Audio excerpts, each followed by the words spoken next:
আসসালামু আলাইকুম। BS sector পক্ষ থেকে সবাইকে সুস্বাগতম। আশা করি সবাই ভালো আছেন। আমরা আপনাদের দোয়ার বরকতে আলহামদুলিল্লাহ খুবই ভালো আছি।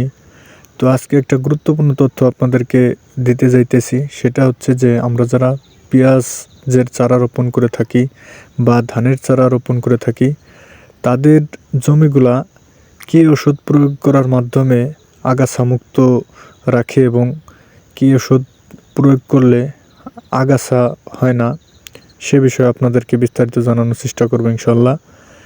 তো বায়ার কোম্পানির একটা ওষুধ আছে পানিডাইসি-33 নামকরণ করে।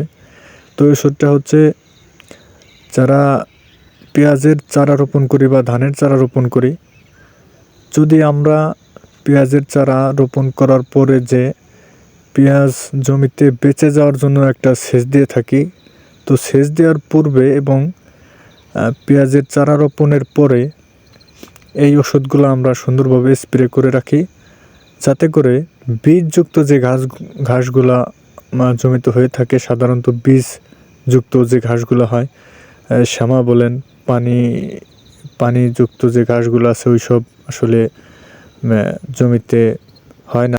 আর একটি গুরুত্বপূর্ণ বিষয় হচ্ছে যে আমরা যদি কোনো সরাসরি জমিতে ফসলের বীজ বপন করে থাকি, তাহলে দয়া করে এইসব স্প্রে করতে যাবেন না। সুতরাং করলে আপনার ফসলের যে বীজ বপন করবেন সেই বীজটা হচ্ছে গজাবে না।